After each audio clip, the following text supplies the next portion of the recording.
Mungkin kita mulai saja rekan-rekan mahasiswa. Eh, Bismillahirrahmanirrahim. Rabbi shrah li sadri wa yassir li amri wa hlul 'uqdatam min lisani. Rekan-rekan mahasiswa, terima kasih ya kehadirannya eh, untuk perkuliahan kita pada sore ini. Kita masuk pada pertemuan kita yang ke-14 ya, pertemuan kita ke-14. Kita akan membahas tentang peraturan pemerintah nomor 35 tahun 2001. Saya coba share dulu ya lecture note-nya.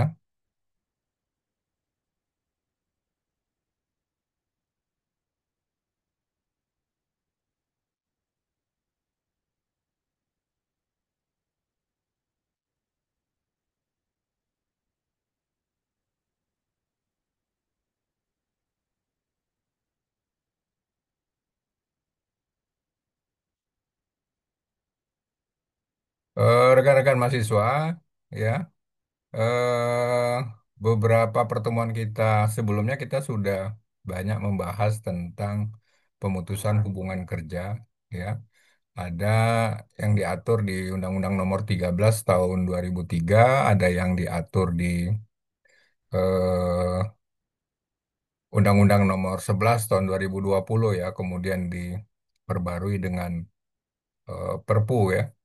Kemudian sebagai peraturan pelaksananya ya terhadap undang-undang yang berkaitan dengan PHK tersebut, ya, pemerintah menerbitkan Peraturan Pemerintah Republik Indonesia Nomor 35 Tahun 2021 ya. Tapi kita pada kesempatan ini ya tema kita pemutusan hubungan kerja, kita fokus kepada hal-hal yang diatur di peraturan pemerintah tersebut tentang pemutusan hubungan kerja ya.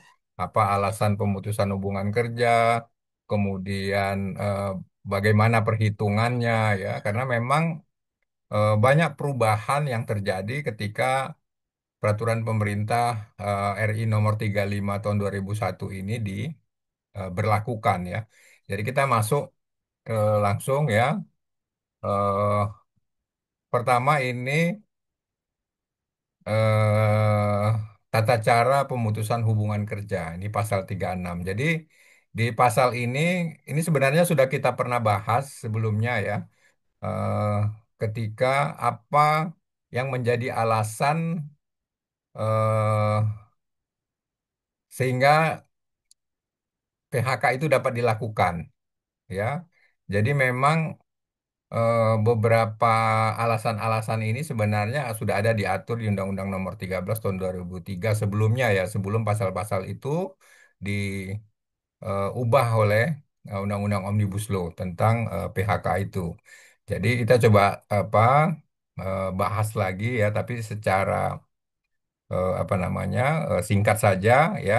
Ini ada beberapa alasan ya seperti perusahaan melakukan penggabungan, peleburan, pengambil alihan, pemisahan dan lain sebagainya ya yang mengakibatkan adanya pemutusan hubungan kerja antara pekerja dan buruh ya. Kemudian eh, perusahaan tersebut ya nomor duanya perusahaan tersebut misalnya rugi selama 2 tahun berturut-turut ya.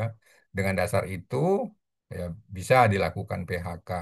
Demikian juga perusahaan itu tutup ketika terjadi force majeure. Force majeure itu eh, suatu keadaan yang memaksa di luar kemampuan, di luar kekuasaan manusia, katakan seperti itulah ya. Sehingga hal-hal yang apa menyebabkan terjadinya tutupnya perusahaan itu memang tidak bisa tidak bisa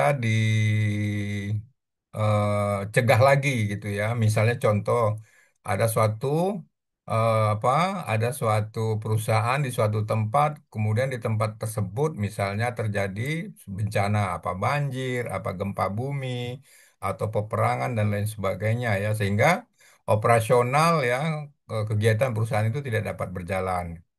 Atau juga karena undang-undang misalnya satu perusahaan itu ketika misalnya bahan bakunya ada suatu peraturan pemerintah yang menyebabkan bahan bakunya itu katakanlah ya tidak dapat diimpor lagi, sehingga perusahaan itu tidak bisa berjalan ya, operasional itu tidak bisa berjalan sehingga perusahaan itu tutup dan lain sebagainya ya. Itu suatu kondisi yang disebut dengan force majeure. Kemudian perusahaan itu dalam keadaan pilot kemudian atau dalam keadaan PKPU ya, kita udah bahas sebelumnya ketika perusahaan itu mempunyai hutang ya. Kemudian ada eh, krediturnya ya, dua kreditur yang menggugat melalui peradilan niaga. Perusahaan itu tidak mampu membayar sehingga perusahaan itu eh, masuk kepada PKPU. PKPU itu artinya utangnya diatur sedemikian rupa untuk pembayarannya ya. Kalau pilot, perusahaan itu diambil alih oleh kurator di bawah hakim pengawas untuk membayar seluruh utang-utang terhadap krediturnya. Kira-kira seperti itu. Ini poin 7 udah kita bahas juga tentang ketika ada buruh itu mengajukan PHK karena si pengusaha itu misalnya menganiaya, mengancam, mengemujuk agar buruh itu melakukan suatu perbuatan yang melawan hukum, misalnya tidak membayar upah dengan sesuai dengan waktunya, ya ada memberikan janji tapi tidak ditepati dan lain sebagainya, ya. Itu juga sebagai alasan si buruh yang mengajukan PHK, ya. Beda dengan buruh mengajukan pengunduran diri itu beda ya kan nanti berakibat kepada pesangon kepada kompensasi yang akan dia terima oleh si buruh buruh yang akan menerimanya itu menjadi berbeda ya karena aturannya berbeda. Demikian juga eh, beberapa hal lain ya. Jadi ini kita nggak bahas lagi karena sudah kita bahas di pertemuan kita sebelumnya ya. Tapi yang paling penting ya adalah kita coba membahas berkaitan dengan eh, terhadap karyawan atau buruh yang di PHK itu berapa pesangon yang diberikan itu diatur sesuai dengan hal-hal yang diatur di dalam Undang PP nomor PP 35 tahun 2001 ini ya. Sebelumnya kita ada membahas ini tentang berapa besar pesangon ya ini pasal 40 ayat kedua ini kita udah bahas ya. Pesangon itu sesuai dengan masa kerja ya, masa kerja kurang dari 1 tahun 1 bulan upah dan seterusnya dengan maksimal nanti di masa kerja 8 tahun atau lebih dia akan mendapat 9 bulan upah. Jadi kalau dia 10 tahun 11 tahun 12 tahun 15 tahun dia tetap 9 bulan upah ya, itu aturannya. Kemudian penghargaan masa kerja ini prinsipnya adalah dia harus mempunyai masa kerja lebih dari 3 tahun. Jadi 3 sampai 6, 2 bulan, 6 sampai 9, 3 bulan, dan seterusnya sampai dengan nanti dia punya masa kerja 24 tahun atau lebih, dia akan mendapat 10 bulan upah. Jadi kalau dia bekerjanya 26 tahun, 30 tahun, 35 tahun, tetap 10 bulan upah. Ya itu apanya ya cara membacanya seperti itu ya. Pengertiannya seperti itu. Demikian juga uang pengganti hak ya yang seharusnya diterima misalnya meliputi cuti, misalnya orang diputus hubungan kerjanya tapi ada cutinya yang belum diambil ya, cuti berjalannya belum diambil, kemudian itu belum angus ya sesuai dengan aturan perusahaan, maka dia cutinya itu harus dibayarkan ya. Apakah nanti membayarnya apa dihitung berupa uang dan lain sebagainya itu tergantung nanti bagaimana aturan di perusahaan itu ya. Kemudian misalnya buruh itu berasal dari suatu tempat ya, tempat asalnya. Kemudian dia dipekerjakan di tempat lain ya, di provinsi lain. Maka buruh itu misalnya ikut keluarganya untuk kembali ke daerah asalnya itu ditanggung biayanya oleh pihak perusahaan ya. Kemudian ada perjanjian-perjanjian lain ya, kalau diatur itu maka itu harus ditunaikan oleh perusahaan sesuai dengan perjanjian. Tapi yang kita coba akan lihat ini beberapa hal-hal yang diatur ya di dalam PP 35 ini, yaitu eh, berapa pesangon ya, berapa pesangon, penghargaan masa kerja dan lain sebagainya yang harus dibayar ya. Ini kita bisa lihat di pasal 41 contohnya ya. Jadi ketika PHK itu terjadi karena tadi ya, perusahaan itu melakukan penggabungan, peleburan, pemisahan perusahaan dan lain sebagainya ya. Ambil contoh misalnya ada satu perusahaan diakuisisi oleh perusahaan lain ya. Kemudian perusahaan itu menjadi digabung, maka perusahaan yang diambil tadi ya, yang di take over tadi karyawannya itu bisa kalau dia nggak meneruskan atau pihak perusahaannya yang memang tidak menggunakan mereka lagi itu bisa langsung dihitung pesangon dan lain sebagainya. Berapa pesangon yang diberikan dalam kondisi tersebut ya sesuai dengan pasal 41. Pertama uang pesangonnya satu kali ketentuan ya. Jadi satu ketentuan itu sesuai dengan ini ya. Jadi dia kalau misalnya pesangonnya dapatnya 4 bulan, kita ambil contoh nih yang D misalnya. Setelah itu 4 bulan, maka dia 4 bulan dapat. Kemudian kalau dia ini misalnya 6 bulan, 6 tahun, sorry 6 tahun, dia dapat 3 bulan, maka 3 bulan, 3 sama 4 misalnya 7 bulan. Tambah dengan ganti hak dan lain sebagainya ya kalau ada. Seperti itu cara menghitungnya ya. Kemudian yang pasal 42-nya eh, pengusaha dapat melakukan pemutusan hubungan kerja terhadap buruh atau pekerja ini ya karena alasan pengambil alihan perusahaan.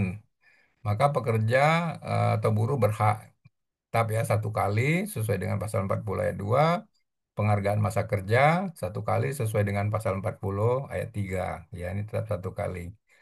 Kemudian ini di pasal 42 ayat 2-nya ini kalau pengambil alihan perusahaan itu mengakibatkan terjadinya syarat apa namanya perubahan syarat kerja. Jadi misalnya perusahaan itu dibeli misalnya ya. Dibeli kan tentu dengan ada karyawannya di situ dan lain sebagainya. Maka ketika apa perusahaan itu mengubah syarat-syarat kerja. Tapi karena ada perubahan itu, si buruh minta di PHK saja, dia nggak mau melanjutkan, ya. Nah, ini beda jadinya untuk apa? Untuk pembayaran pesangonnya. Dia tidak dapat satu kali seperti yang di atas, tapi dapatnya 0,5 ya, setengahnya ya. 0,5 dari pasal 40. Jadi kalau dia di atas, dia misalnya dapatnya, dia masa kerjanya lebih dari 2 tahun, tapi belum 3 tahun, berarti dapat dia 3 bulan upah. Kalau 0,5 berarti dia dapatnya 1,5 bulan gitu loh perhitungannya, ya. Kemudian penghargaan masa kerja ya sebesar satu kali ini sesuai dengan masa kerja. Jadi ini hal-hal ini ya 0,5 dan lain sebagainya ini diatur di PP ini aja ya. Kalau sebelumnya Undang-Undang Nomor 13 tidak ada diatur seperti itu. Kemudian Pasal 43 ya, ini pengusaha dapat melakukan putus hubungan kerja terhadap pekerja buruh karena alasan perusahaan melakukan efisiensi. Ya, ini pun anu baru ini, klausul baru ini ya di dunia apa dunia hukum ketenagakerjaan berkaitan dengan PHK ini ya. Jadi ketika melakukan efisiensi karena perusahaan itu rugi, maka si buruh dapatnya 0,5 ya. 0,5 itu setengah dari eh, satu kali ketentuan itu ya sama di atas ini ya. Kalau masa kerjanya contohnya kalau masa kerjanya belum 1 tahun harusnya dia dapat 1 bulan upah untuk pesangonnya jadi 0,5 upah setengah upahnya gitu. Kalau gajinya misalnya 10 juta pesangonnya 10 juta contohnya maka dia dapat cuma 5 juta aja ya 0,5 ini maksudnya. Kemudian penghargaan masa kerja satu kali ya ini enggak tetap satu kali ya dibayar. Kemudian pengganti hak kalau ada ya. Selanjutnya, pengusaha dapat melakukan PHK ya. Ini kita singkat aja bahasanya terhadap pekerja buruh karena alasan perusahaan melakukan efisiensi untuk mencegah kerugian ya. Maka pekerja atau buruh berhak atas. Nah, ini satu kali ya. Sangonnya satu kali. Penghargaan masa apa nih? Penghargaan masa kerjanya satu kali ya. Pengganti hak sesuai dengan ketentuan pasal 40 ayat 4. Ini misalnya pengusaha dapat melakukan PHK terhadap eh, pekerja atau buruh karena alasan perusahaan tutup yang disebabkan perusahaan mengalami kerugian secara terus-menerus, ya 2 tahun. Jadi selama 2 tahun perusahaan itu mengalami kerugian secara terus-menerus ya, maka buruh itu di PHK dia akan mendapat pesangon 0,5 ya setengahnya. Penghargaan masa kerja sesuai dengan pasal 40. Uang pengganti hak sesuai dengan pasal 40 ayat 4. Kemudian lagi PHK itu ya eh, terhadap buruh karena alasan perusahaan tutup bukan karena perusahaan mengalami kerugian. Nah, ini dapat pesangon 1 kali, penghargaan masa kerja 1 kali. Jadi perusahaan itu tutup, tapi dia nggak rugi gitu ya, nggak merugi. Artinya tidak mengalami kerugian, tapi manajemennya menutup ya mungkin ada suatu alasan ya di perusahaan itu ditutup tidak beroperasi lagi, maka buruh-buruhnya ya harus diberi pesangon 1 kali sesuai dengan ketentuan pasal 40 ayat 2, kemudian uang penghargaan masa kerja 1 kali dan uang pengganti hak ya. Pasal 45 ini eh, PHK itu terjadi apa namanya dilakukan dengan alasan perusahaan tutup karena post major tadi ya. Itu dapatnya 0,5 dari pesangon sesuai dengan ketentuan. Kemudian penghargaan masa kerjanya 1 kali ya. Eh, Pengusaha dapat melakukan PHK terhadap pekerja buruh karena alasan keadaan memaksa ya atau post major ini yang tidak mengakibatkan perusahaan tutup, maka pekerja atau buruh berhak atas pesangonnya. Jadi ini maksudnya dia dapat 0,75 itu terjadi apa namanya PHK itu karena force major ya.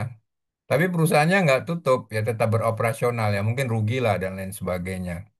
Perusahaan itu tapi dia harus mengurangi karyawannya misalnya. Karyawannya itu pesangonnya 0,75 ya. 0,75 itu kira-kira apa ya? 3/4 ya. Jadi kalau dia dapat contoh yang paling gampangnya kalau dia dapat 1 bulan lah karena dia belum 1 tahun maka dia 0,75 kali gajinya sebulan itu ya kira-kira kasarnya begitulah ya. Kemudian dapat penghargaan masa kerja 1 kali ketentuan uang pengganti hak sesuai dengan pasal 40 ayat 4. Selanjutnya ya di pasal 46 PHK atas buruh karena tadi penundaan kewajiban pembayaran utang ya. Ini disebabkan perusahaan mengalami kerugian, maka ya sebenarnya ini bahasanya bahasa apa? Eh, Tidak selamanya ya kalau menurut saya kondisi eh, keadaan penundaan kewajiban membayar utang itu apa namanya? Karena perusahaan mengalami kerugian ya tidak selamanya begitu kalau menurut saya ya. Ada juga ya dia memang nggak ada niat bayar utang perusahaan itu banyak juga seperti itu. Tapi di Di pasal ini, di pasal 45 ini, di state bahwa PHK dengan alasan perusahaan itu dalam keadaan penundaan kewajiban pembayaran hutang, ya, yang disebabkan perusahaan mengalami kerugian. Ya, jadi kalau dia penunda apa keadaannya penunda kewajiban bayar hutang, tapi perusahaannya nggak rugi, ya mungkin nggak bisa masuk ini ya. Itu pesangonnya 0,5 ya. Kemudian penghargaan masa kerjanya 1 kali. Ya, pengganti hak sesuai dengan pasal 40. Selanjutnya pas ini ayat 2-nya ya, perusahaan dapat melakukan pemutusan hubungan kerja terhadap pekerja atau buruh karena alasan perusahaan dalam keadaan penundaan kewajiban pembayaran hutang bukan karena perusahaan mengalami kerugian. Ya, ini dapatnya 1 kali. Ya, uang penghargaan masa kerja 1 kali ya. Nah, ini kalau dia nggak ada apa dalam kondisi PKPU tapi dia tidak Bukan karena kerugian ya, maka dia harus dibayar satu kali ya. Eh, eh, itu. Kemudian pemutusan hubungan kerja ini pasal 47 karena pilot ya. Pilot itu sudah di apa sudah dilakukan pembayaran penundaan kewajiban pembayaran utang tapi dia nggak bayar ya biasanya di apa ya di apa namanya diatur untuk pembayarannya tapi biasanya tidak kebanyakan tidak ini lagi tidak apa eh sudah dibuat atur apa rencana pembayarannya tapi tidak dilaksanakan ya. Selanjutnya dia jatuh ke dalam kondisi pilot ya. Perusahaan yang dalam kondisi pilot itu akan apa pesangonnya 0,5 dari ketentuan. Kemudian penghargaan masa kerjanya satu kali. Tapi yang kita sering lihat dalam prakteknya ya, perusahaan yang dalam kondisi yang benar-benar pilot itu, pesangon karyawannya itu apa susah kali itu dibayarkannya. Banyak yang sampai nggak terbayar ya. Apalagi yang benar-benar pilot, artinya memang perusahaannya rugi dan lain sebagainya. Nggak punya uang lagi dia untuk bayar pesangon karyawannya ya. Itu kemudian pasal 48 pengusaha dapat melakukan PHK terhadap pekerja buruh karena alasan adanya permohonan PHK yang diajukan oleh buruh. Dengan alasan pengusaha melakukan perbuatan sebagaimana dimaksud pasal 36 huruf G, maka pekerja atau buruh berhak atas uang pesangon satu kali, ya, uang penghargaan masa kerja satu kali ya, dan uang pengganti hak. Ini pasal 36 huruf G kita coba ke atas dulu, ini tadi pasal 48 ya.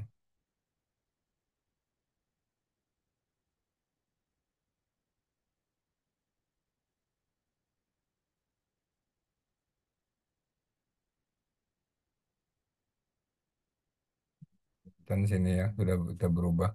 Oke. Ya, tapi salah satu alasan dari yang di atas itu ya, ya kita lanjutkan saja ya. eh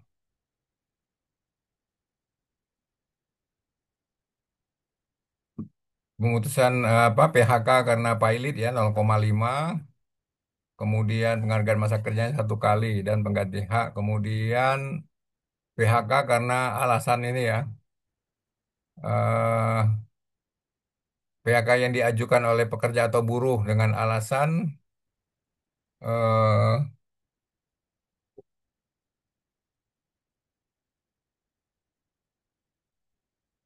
bentar ya.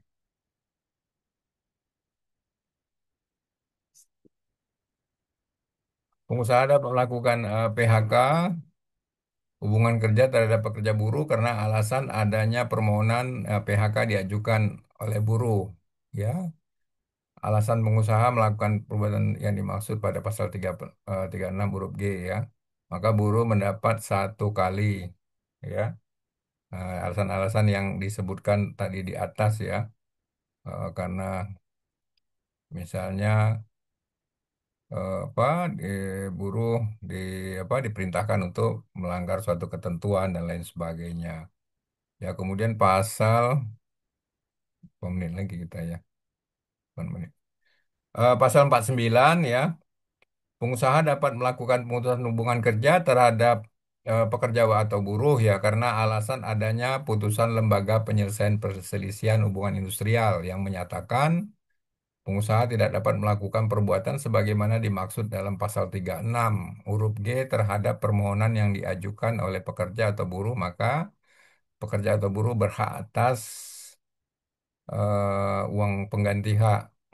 Ya, jadi dalam hal yang diatur pasal 49 ini eh, si buruh ya PHK terhadap buruh itu karena alasan adanya putusan lembaga penyelesaian perselisihan hubungan industrial yang menyatakan pengusaha tidak melakukan perbuatan. Jadi misalnya awalnya buruh itu apa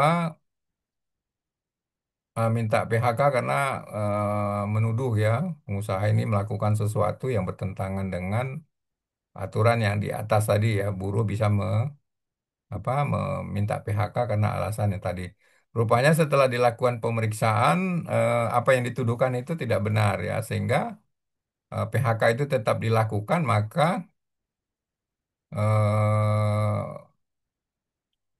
kompensasinya adalah pesangon nggak diberikan ya. Ini hanya ada uang pengganti hak dan uang pisah ya.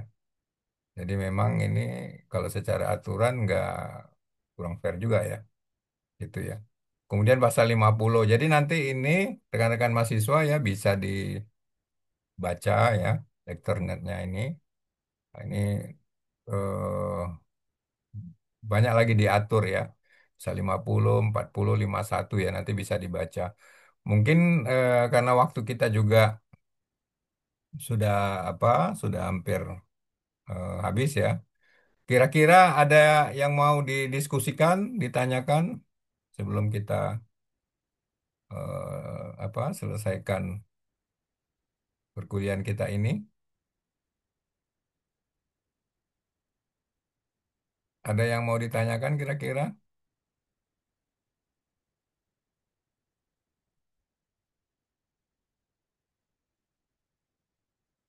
Nggak ada ya? Tidak ada, Pak. Oke. Jadi rekan-rekan itu ya nanti jadi bisa dipelajari lebih mendalam ya tentang PHK ini ya. Eh, karena memang di dalam Undang-Undang Ketenagakerjaan ya itu hal yang paling apa ya, artinya jantungnya itu adalah tentang PHK ini ya, jantung dari aturan itu. Kalau yang lain-lain kan tentang perjanjian kerja, tentang apa misalnya perjanjian kerja bersama ya, tentang serikat pekerja dan lain sebagainya. Tapi PHK inilah ya yang selalu yang diperdebatkan di dalam Undang-Undang Tenaga Kerjaan karena memang eh, sangat krusial ya di dalam pengaturan Undang-Undang Ketenagakerjaan ini Iya, ya. Nah, Oke. menyangkut daripada eh, kompensasi Iya. si pekerja yang Selamat. harus diberikan ketika dia diputuskan hubungan kerjanya ya, seperti itu. eh jadi mungkin itu saja ya pertemuan kita pada eh, sore ini ya, pertemuan ke-14 tentang apa nanti untuk materi dan lain sebagainya silakan diperdalam ya, dibaca di lecture note-nya ya. Eh, Terakhir saya ucapkan terima kasih atas kehadirannya rekan-rekan mahasiswa ya. Assalamualaikum warahmatullahi wabarakatuh. Waalaikumsalam warahmatullahi wabarakatuh. Terima kasih, Ya. Pak.